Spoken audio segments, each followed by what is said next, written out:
Welcome to this deep dive into one of the darkest and most unsettling tales in American history. Well, here it is. The year 1907 arrived in Asheville, North Carolina, with the kind of bitter cold that made even the hardiest mountain folk question their resolve. Eleanor Whitlock stood at the frost-covered window of her family's estate on Montford Avenue, watching ice crystals form intricate patterns on the glass. At 23 years old, she possessed the kind of beauty that turned heads in church and made matrons whisper behind their fans, dark auburn hair that caught fire in sunlight, green eyes that held both intelligence and a dangerous spark of independence, and a figure that even the modest fashions of the era could not entirely conceal. The Whitlock family had made their fortune in tobacco and textiles, their name carrying weight not just in Asheville but throughout the western Carolina mountains. Eleanor's father, Harrison Whitlock, had built an empire through shrewd business dealings and connections that stretched all the way to Charlotte and Raleigh. Her mother, Catherine, descended from one of Virginia's oldest families, brought breeding and social refinement to the Union. Eleanor had been raised with every advantage: education at the finest finishing school in Charleston, summers spent in Saratoga Springs, and the expectation that she would make a match that would elevate the family's standing even further. The engagement had been announced in November, just before Thanksgiving. Thomas Pemberton, heir to the Pemberton shipping fortune, had courted Eleanor with appropriate decorum throughout the previous spring and summer. He was everything a sensible woman could want: handsome in a conventional way with his blonde hair and blue eyes, educated at Yale, mannered, wealthy, and possessed of the kind of steady temperament that promised a comfortable, predictable life. The wedding was set for May, when the dogwoods would be in bloom and the mountain air would be sweet with the scent of new growth. Eleanor had accepted his proposal in her father's study, surrounded by mahogany and leather and the smell of expensive cigars. She had said yes because it made sense, because her parents beamed with approval, because Thomas represented security and social position. She had said yes even though her heart remained curiously unmoved by his carefully rehearsed declarations of affection. The winter months passed in a blur of preparations. Catherine threw herself into planning with the fervor of a military campaign. Guest lists were drafted and revised.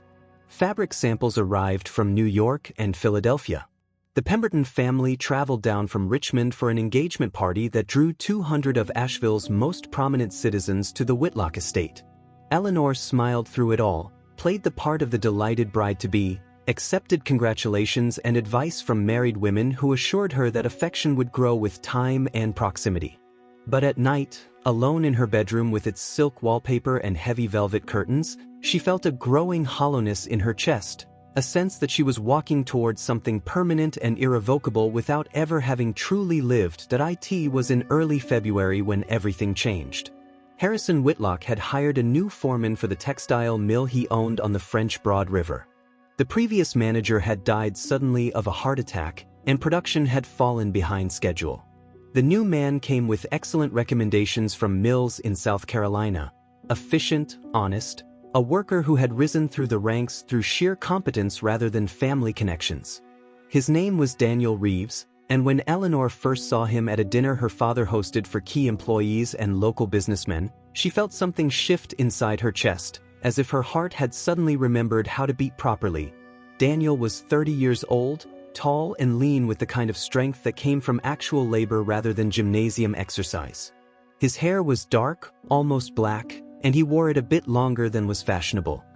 His hands, Eleanor noticed when they were introduced, bore the calluses and scars of a man who had worked machinery and understood the industrial world from the ground up. But it was his eyes that captured her, gray as storm clouds, intelligent and direct, meeting her gaze without either the presumption of familiarity or the obsequiousness she had come to expect from men of lesser social standing. He spoke little during dinner, but when he did, his words carried weight.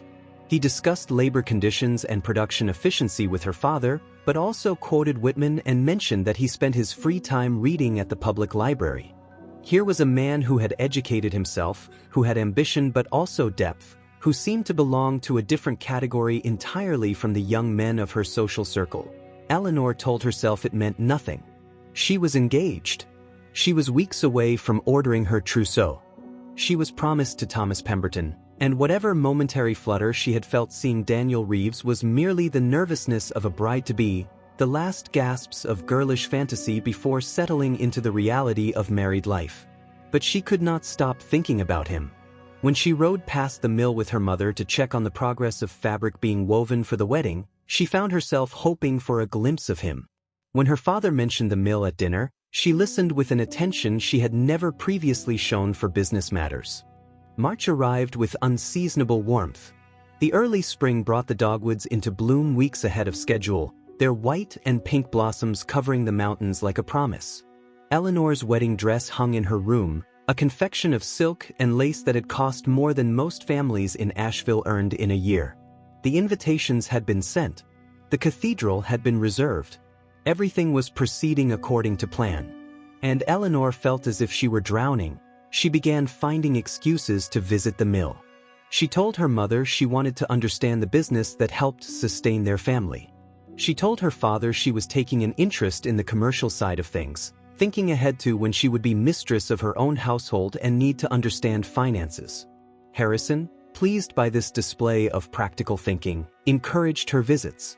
Catherine worried it was unladylike but allowed it, thinking it a passing fancy that would end once Eleanor was married and had a household to manage. Daniel treated her with perfect propriety. He showed her the looms, explained the manufacturing process, discussed the economics of textile production with the same seriousness he would afford a man. But there were moments, hands touching when he handed her a bolt of fabric to feel, eyes meeting across the noise of the machinery, a conversation about a book they had both read that stretched longer than necessary. Neither spoke of anything improper. Neither acknowledged the current running between them. But it was there, undeniable and dangerous, growing stronger with each encounter. It was on a warm afternoon in late March when everything crystallized. Eleanor had come to the mill ostensibly to approve the final selection of fabric for the cathedral decorations. Daniel was alone in the office, working on production schedules. Rain had begun falling, a sudden spring storm that turned the sky dark and sent water sheeting down the windows. They stood looking at fabric samples, and somehow the conversation turned personal. Daniel spoke of his childhood in the mountains, his father who had died in a mining accident, his determination to rise above the poverty he had been born into through education and hard work. Eleanor found herself speaking of her own loneliness, the feeling of being trapped in a life that had been decided for her before she was old enough to have a voice in the matter. The moment stretched between them, charged and impossible. Then Daniel stepped back, putting distance between them. He spoke carefully, his voice rough with emotion he was trying to control. He told her she deserved happiness.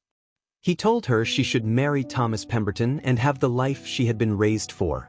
He told her that what he felt, and here he stopped, then continued, what he felt for her was inappropriate given their different stations, given her engagement, given every rule that governed their world. But he said it anyway. He loved her. He had loved her since that first dinner. And he would leave Asheville if his presence made her life more difficult.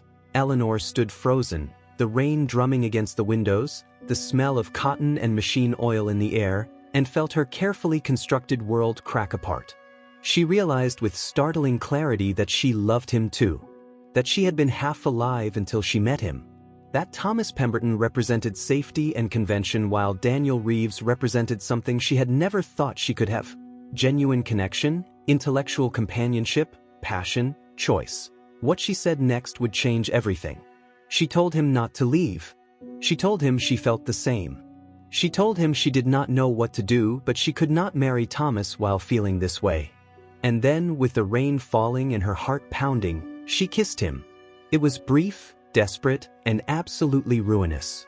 Because neither of them noticed that James Patterson, one of the mill workers, had come to deliver a message and had seen everything through the office window. By the next morning, word had spread through the mill.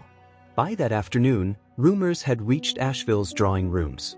By evening, Harrison Whitlock knew that his daughter had been seen in a compromising position with his foreman. The scandal had begun. Harrison Whitlock confronted his daughter in his study, the same room where she had accepted Thomas Pemberton's proposal 4 months earlier. His rage was cold and controlled, which made it more terrifying than if he had shouted. He told her the damage she had done. He told her that her reputation was now in question. He told her that Thomas's family would hear the rumors and might call off the engagement. He told her that she had disgraced herself and the family name over a mill worker, a man with no family, no position, no prospects beyond what Harrison himself had given him out of charity. Eleanor tried to explain. She tried to make her father understand that she could not marry Thomas while loving someone else. She tried to speak of authenticity and genuine feeling. Harrison cut her off. Love, he told her, was a luxury for people who could afford it. For families like theirs, marriage was about alliance, about strengthening position, about securing the future. Romantic love was a fantasy peddled in novels, not something on which to base life decisions. He had loved her mother, he said, but that love had grown from respect and partnership, not from some dramatic passion that led to scandalous behavior in a textile mill. Catherine took a different approach. She came to Eleanor's room after the confrontation with Harrison, sat beside her daughter on the bed, and spoke with the weary wisdom of someone who understood the world's cruelty. She told Eleanor that while she sympathized with her feelings, the reality was harsh. If Eleanor broke her engagement to marry Daniel Reeves, she would be cut off from the family. She would be ostracized from society. She would live in poverty, because Daniel's salary was modest at best. She would lose everything: her home, her security, her family, her place in the world. And for what? For a man she had known for 6 weeks? For a passion that might not survive the grinding reality of financial struggle and social isolation? Catherine urged her to think practically. She urged her to end whatever had started with Daniel, to marry Thomas as planned, to build a good life based on mutual respect and shared values. Catherine assured her that this intensity she felt would fade, that she would look back in 10 years and be grateful she had chosen sensibly. Eleanor spent 3 sleepless nights wrestling with the decision. She loved Daniel. She had never felt more alive than in those conversations with him, had never experienced the kind of intellectual and emotional connection they shared. But she also understood the reality her mother had outlined. She had been raised in comfort and privilege. She had never scrubbed a floor or cooked a meal. She had never worried about money or gone hungry or worn the same dress multiple times because she owned nothing else. Could she really give up everything for love? Was she strong enough to survive the life she would be choosing? She went to see Daniel at his small rented room on the edge of town. It was the first time she had gone anywhere alone without a chaperone, another scandal to add to the growing list. She told him everything: the confrontation with her father, her mother's warnings, the impossible choice before her. She asked him what they should do. Daniel's response was everything she both wanted and feared. He told her he loved her more than he had thought possible to love another person. He told her he would spend the rest of his life making her happy if she chose him. But he also told her the truth. He had nothing to offer her but himself. His savings amounted to less than what she probably spent on gloves in a year. He could support them, but barely.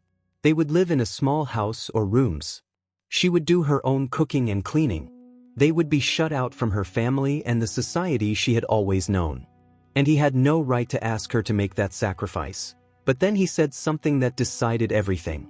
He told her that he would rather have 1 year of genuine happiness with her than a lifetime of comfort with someone he did not love. He told her that material things could be acquired, but authentic connection was rare and precious. He told her he believed they could build a life together based on partnership and mutual respect, that he would work harder than he ever had to give her the best life possible within his means. And most importantly, he told her the choice was hers. He would accept whatever she decided without resentment.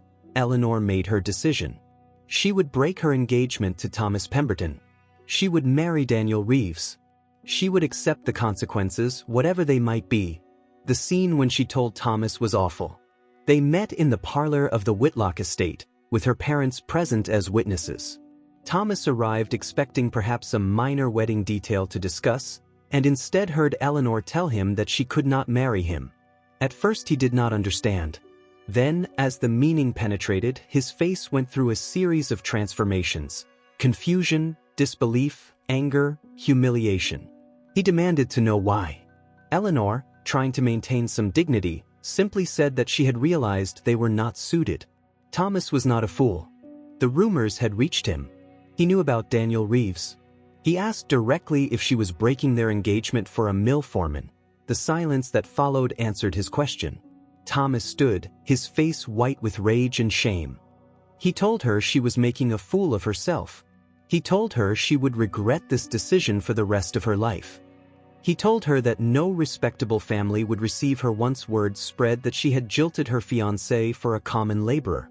Then he turned to Harrison and Catherine and told them he was sorry they had to witness their daughter's disgrace. He left without another word, and Eleanor never saw him again. The social repercussions were swift and brutal. The Pemberton family, humiliated by the broken engagement, made sure every family of standing in Richmond and throughout Virginia knew what had happened. In Asheville, the story spread like wildfire. Eleanor Whitlock, who had everything, had thrown it all away for an inappropriate infatuation. Some pitied her as a foolish girl who had lost her senses. Others condemned her as morally deficient. A few romantic souls thought it tragically beautiful, but they were in the minority. Harrison made good on his threat. He informed Eleanor that if she married Daniel Reeves, she would be cut off completely. No dowry, no inheritance, no financial support of any kind. She would not be welcome in the family home. Her name would be removed from family documents. As far as the Whitlocks were concerned, she would cease to exist. Catherine begged her to reconsider, wept and pleaded, but when Eleanor remained firm in her decision, her mother's grief turned to cold withdrawal. Daniel, learning what Eleanor would be sacrificing, offered one last time to walk away. He told her it was not too late. She could apologize to Thomas, could blame temporary insanity or illness, could still salvage something of her old life. Eleanor refused. She had made her choice. She would rather face an uncertain future with him than a certain future without him. They were married in April, not in the cathedral with 500 guests and an orchestra as originally planned, but in a small chapel on the outskirts of Asheville. The minister who performed the ceremony did so reluctantly, aware of the scandal but moved by their obvious devotion. Fewer than 10 people attended. Harrison had ensured Daniel lost his position at the mill. No business in Asheville would employ him after this scandal. They left immediately after the ceremony for a small town 3 hours north, where Daniel had secured a position managing a smaller, struggling textile operation for a fraction of his previous salary. Their wedding night was spent in a modest boarding house. Eleanor, who had never dressed herself without help from a maid, struggled with the buttons of her simple cotton dress. Daniel, who had never been with a woman of her class, was gentle and patient. They came together with tenderness and hope, believing that love would be enough to sustain them through whatever challenges lay ahead. They were wrong. The first months were difficult but manageable. The town of Marion was smaller than Asheville, more insular, and word of their scandalous marriage had not yet fully penetrated. Daniel worked 12-hour days at the mill, trying to improve its operations and prove his worth to the owner, who had taken a chance on him despite the vague rumors. Eleanor struggled to adapt to her new life. The small house they rented had 4 rooms and was a tenth the size of her bedroom at the Whitlock estate. She learned to cook, though her early attempts were nearly inedible. She learned to clean, to mend clothes, to manage a household budget that required tracking every penny. Her hands, which had only ever held books and embroidery needles, became chapped and rough from washing clothes and scrubbing floors, but there were moments of genuine happiness. Evenings when Daniel came home and they would sit together reading by lamplight. Sundays when they would walk in the woods and talk about everything and nothing. Nights when they would lie together in their small bed and she would feel grateful that she had chosen authenticity over comfort. She loved him. That had not changed. When he held her, when they talked about their dreams of saving enough money to perhaps start their own small business, when he looked at her with such tenderness and gratitude, she felt that she had made the right choice. The problem started in late summer. The mill Daniel managed was in worse financial shape than the owner had revealed. Orders were scarce. The equipment was outdated and constantly breaking down. Workers, resentful of a manager who had come under mysterious circumstances and whose wife clearly did not belong in their world, were hostile and uncooperative. Daniel worked desperately to turn things around, but by October it was clear the mill would close. He was let go with 2 weeks' wages and a letter of reference that damned with faint praise. They moved to a smaller town, then another. Each time, Daniel found work at a mill or factory, and each time, the rumors followed them. The story had taken on a life of its own in the retelling. Eleanor had been Thomas Pemberton's wife, not merely his fiancée, in some versions. She had left him on their wedding day. She had run off with multiple men. She was mentally unstable. She was a fallen woman. The whispers followed them from town to town, making it impossible for Daniel to keep steady employment or for Eleanor to make friends among the other wives. By winter, they had moved 4 times. Their savings were gone. They were living in 2 rooms above a dry goods store, and Daniel was working at a furniture factory for wages barely sufficient to cover rent and food. Eleanor, who had been raised in luxury, found herself wearing the same 2 dresses over and over, mending them until the fabric was more patched than original cloth. She learned what real hunger felt like, what it meant to go to bed cold because they could not afford enough coal for heat. She learned that pride could be swallowed when the choice was between accepting charity and starving. The pregnancy was discovered in January of 1908. Eleanor felt simultaneously elated and terrified. A child represented hope, a future, the creation of family. But a child also represented another mouth to feed, medical expenses they could not afford, and the reality that Eleanor could no longer help supplement their income by taking in sewing or laundry work once she grew large with child. Daniel tried to hide his worry, but she saw it in his face. The way the lines around his eyes deepened, the way his shoulders seemed to carry an invisible weight. He worked longer hours, took on additional shifts, did whatever necessary to save money for the baby. Eleanor watched him leave before dawn and return after dark, watched the exhaustion etch itself deeper into his features, watched the man she loved wear himself down to nothing in an effort to provide for their small family. And she began to understand something Catherine had tried to tell her, that love, however genuine, could be ground down by the relentless machinery of economic reality. In March, 2 men arrived at their rented rooms. They were employed by Harrison Whitlock and carried a message. Harrison was prepared to forgive Eleanor if she would agree to certain conditions. She must leave Daniel. She must claim the marriage had been a mistake made under duress. She must return to Asheville and live quietly under her parents' roof. In exchange, the Whitlock family would support her and the child she was carrying. They would claim the child was from the broken engagement with Thomas, conceived before the wedding was canceled. It was a lie, but it would salvage Eleanor's reputation and ensure her child grew up in comfort rather than poverty. Daniel would be compensated handsomely and provided with employment in another state, far from North Carolina. Everyone could move forward. Eleanor refused without hesitation. The men left, and she thought that was the end of it.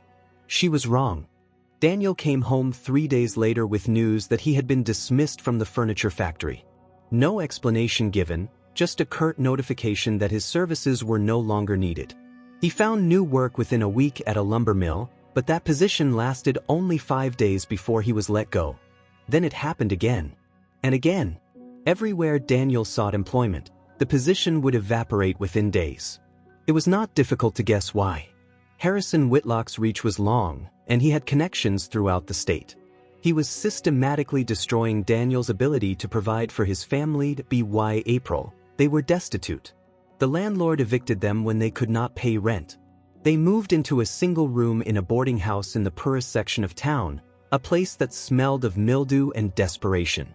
Eleanor was 5 months pregnant, exhausted, malnourished.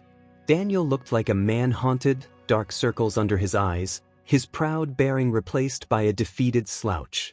They barely spoke anymore. There was nothing left to say. Love had not been enough.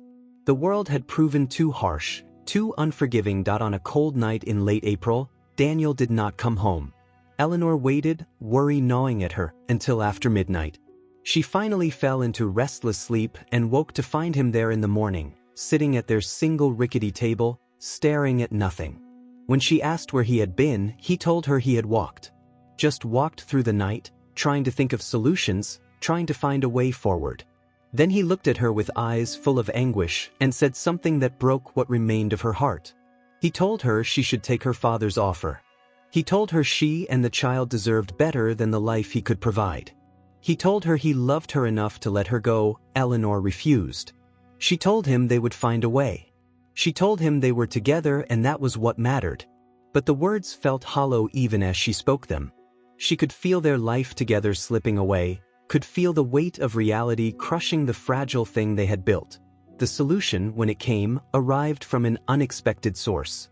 A minister from a small church in the mountains sent word that he needed someone to manage the church's charitable operations, a sanctuary they had established to help impoverished families.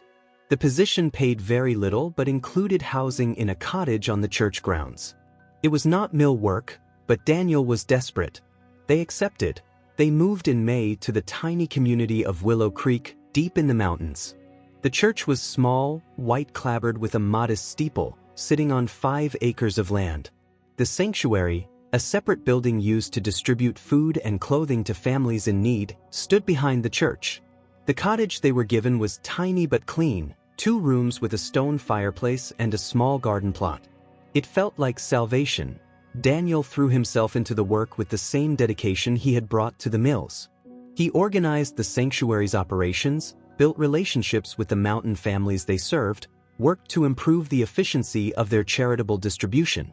The minister, Reverend Thomas Grayson, was a kind man who asked no questions about their past and treated them with respect. Eleanor, as her pregnancy advanced, helped as she was able, sewing clothes for children, organizing donations, finding in the work a sense of purpose she had lost during the months of struggle. For a few weeks, they were almost happy. The simplicity of their life in Willow Creek, the beauty of the mountains, the sense that they were doing something meaningful, it felt like perhaps they could build something real here. Eleanor's belly swelled with their child. Daniel smiled again. They talked about the future, about raising their son or daughter in these mountains, about maybe eventually having a little more, not luxury but sufficiency. They should have known it would not last. Harrison Whitlock had not forgotten. He had not forgiven. And he was coming for them. Word reached Willow Creek in early June. Harrison Whitlock was making inquiries about the church and its sanctuary. He had learned where Eleanor and Daniel had gone. More concerning, he had discovered that Reverend Grayson's church had been operating partially on funds from a foundation that had Whitlock family connections. Harrison was calling in old favors, applying pressure, making it known that he expected his daughter to return home and that anyone who aided her in her folly would find their operations suddenly facing financial difficulties. Reverend Grayson, to his credit, did not immediately ask them to leave. He called Daniel and Eleanor to his study and explained the situation. Harrison was a powerful man. If he chose to destroy the church's ability to serve the community, he could do so. Already, 2 major donors had withdrawn their support after receiving visits from Whitlock representatives. But Grayson also said he believed in sanctuary, in protecting those who sought refuge, and he would not force them out unless they chose to go. Daniel and Eleanor faced an impossible decision. They could stay and watch the church and its mission be destroyed because of them. Or they could leave and face an uncertain future with a baby due in less than 2 months. Eleanor was exhausted, worn down by months of struggle, her body heavy with pregnancy, her spirit nearly broken.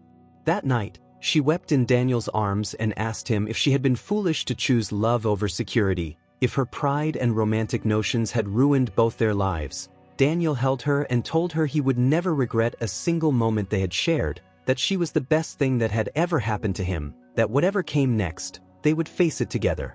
But Eleanor heard the weariness in his voice, felt the tremor in his hands, and knew he was as close to breaking as she was.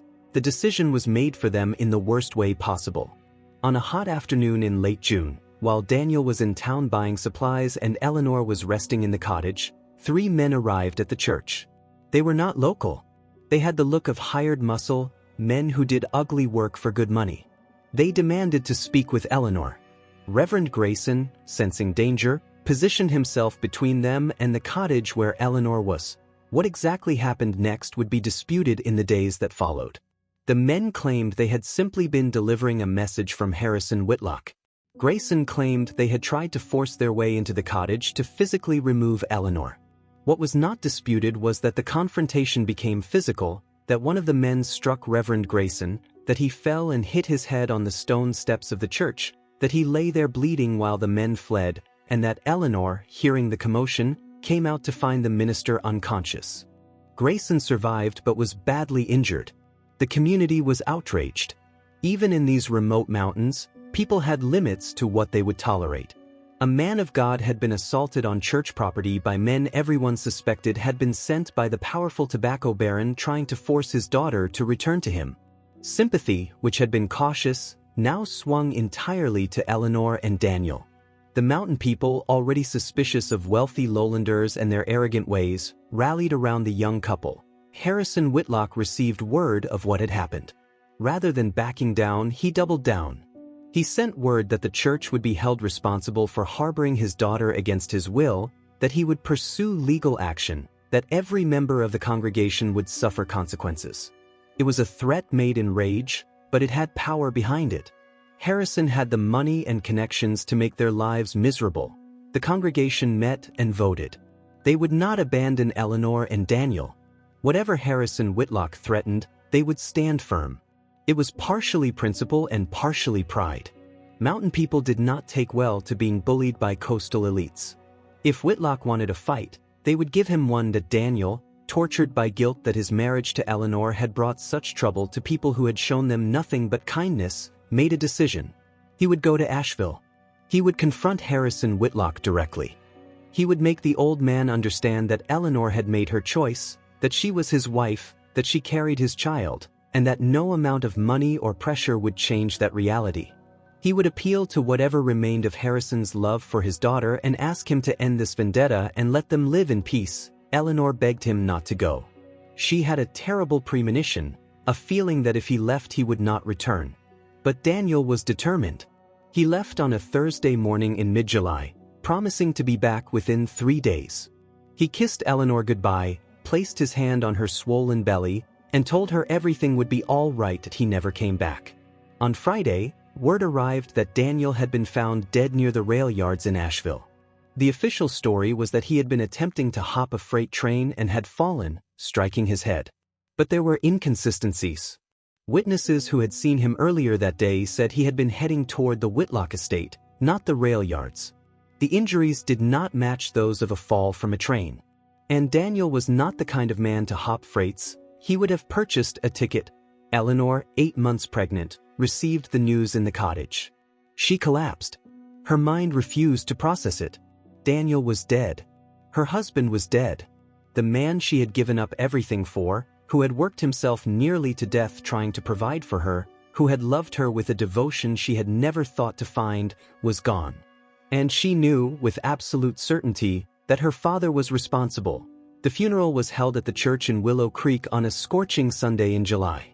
The small building was packed with mountain families who had come to pay respects to a man they had known only briefly but had come to respect. Eleanor sat in the front row, her face blank with shock, her hands resting on her pregnant belly. She did not cry. She had no tears left. After the service, she asked to be alone in the church. The congregation slowly dispersed, leaving her sitting in the empty building. And there, in that small church in the mountains, something inside Eleanor Whitlock broke completely. She had sacrificed everything for love. She had given up wealth, family, social position, security, all of it, because she believed that genuine connection mattered more than material comfort. And the world had punished her for that choice at every turn. It had ground them down, had made Daniel work himself to exhaustion, had chased them from town to town, and finally, it had taken him from her entirely. Her father, the man who was supposed to love her, had orchestrated it all. He had destroyed her husband rather than allow her to be happy outside the life he had planned for her. The rage that filled Eleanor was unlike anything she had ever experienced. It was cold and absolute, a fury that burned away everything else: fear, grief, doubt. Harrison Whitlock had taken everything from her, and she would make sure he understood the cost. Late that night, Eleanor went to the sanctuary building. It was filled with donated goods, clothes, food, supplies meant for families struggling in poverty. She moved through it methodically, knocking over lanterns, piling combustible materials, opening windows to ensure good airflow. Then she lit the fire. It spread quickly, far faster than she had anticipated. The old wood of the building was tinder dry from the summer heat. Within minutes, the entire structure was engulfed. The flames lit up the night sky, visible for miles. People came running from their homes, forming bucket brigades, trying desperately to save the building, but Eleanor had not left the sanctuary. As the smoke filled her lungs and the heat became unbearable, she understood that this was the only way the story could end. She had nothing left. No husband, no family, no future. Her child would be born into a world that had shown her nothing but cruelty. She could not face it. She would not face it. They found her body the next morning in the ruins. She had died from smoke inhalation, curled on her side near what had been the sanctuary's main room. The child in her womb had died with her. Eleanor Whitlock, who had been raised in luxury and had chosen love over comfort, had taken her own life and that of her unborn child rather than continue living in a world that had taken everything from her. The news reached Asheville within hours. Harrison Whitlock received word that his daughter was dead. According to those who were present, he showed no emotion. He simply nodded, dismissed the messenger, and returned to his ledgers. But that night, servants heard strange sounds from his study, something between weeping and rage, the sound of a man confronting consequences he had not anticipated. The investigation into Daniel's death was quietly closed. No charges were filed. The official story remained that he had died in an accident. Harrison Whitlock used his influence to ensure no embarrassing questions were asked. Eleanor's death was ruled accidental as well, despite evidence suggesting otherwise. The fire was attributed to a lantern knocked over in darkness, a tragic accident, but the mountain people knew the truth. They knew that Eleanor Whitlock had been driven to desperation by her father's relentless persecution. They knew that Daniel Reeves had been murdered. They knew that the Whitlock family's wealth and power had destroyed two young people whose only crime was loving each other. And they did not forget. The church rebuilt the sanctuary using money donated by families throughout the mountain communities, people who had little to give but gave anyway. They did it in memory of Eleanor and Daniel, as a testimony that the powerful could not always win, that ordinary people would stand against cruelty and injustice. They named the new building Whitlock Sanctuary, ensuring that Eleanor's name would be remembered not as a scandal but as a woman who had chosen love and paid the ultimate price. The story spread throughout western North Carolina and beyond. It was told and retold, taking on mythic proportions. Eleanor Whitlock, the bride who loved the wrong man. The woman who chose authenticity over security and paid for it with everything she had. The tragic figure who haunted the mountains, a reminder of how society crushes those who dare to step outside prescribed roles, who challenge the power of wealth and family expectations. Harrison Whitlock lived another 15 years. His business empire continued to grow. His name remained prominent in North Carolina society. But those close to him said something changed after Eleanor's death. He became more withdrawn, harder, colder. He never spoke his daughter's name. When Catherine Whitlock died in 1912, Harrison did not attend her funeral. When he himself died in 1922, his obituary mentioned his business accomplishments but made no reference to his daughter. The Whitlock family fortune eventually dispersed among distant relatives. The mansion on Montford Avenue was sold and converted into apartments. The textile mills were absorbed by larger corporations. The family name, once so prominent, faded from Asheville society. It was as if the Whitlocks had been erased from history, leaving behind only scattered traces and one persistent story, the story of Eleanor Whitlock and Daniel Reeves. The bride who chose love over duty. The woman who burned it all down rather than live without him. The curse that followed those who valued power over people, who crushed genuine emotion in service of social expectation. The sanctuary that burned in silence while a young woman and her unborn child died rather than face a world that had taken everything from them. Even now, more than a century later, people in the mountains tell the story. They point to the rebuilt sanctuary and remember. They speak of Eleanor not with pity but with a kind of fierce respect. She had been given a choice between comfort and authenticity, and she had chosen authenticity. That it destroyed her does not diminish the courage of that choice. That the world punished her for it does not mean she was wrong. The curse of Eleanor Whitlock is not supernatural. It is the very real consequence of a society that values position over people, wealth over love, reputation over genuine connection. It is the weight of expectation that crushes individuality. It is the price paid by those who dare to choose their own path in a world determined to keep them on predetermined roads. It is the fire that burns in silence while everyone pretends not to see the smoke, and it endures, not as a ghost story, but as a reminder that love is not always enough, that courage does not guarantee success, that the powerful can destroy the powerless with impunity, but also that choosing authentically, even when it costs everything, has a value that transcends survival. Eleanor Whitlock lived only 24 years. But in those years, she loved deeply, chose bravely, and refused to accept a life that was not her own. The world broke her, but it could not make her compromise. That is the curse. That is the legacy. That is the story that burns on, long after the sanctuary has been rebuilt, long after the Whitlock name has faded, long after everyone who knew Eleanor is dead and buried.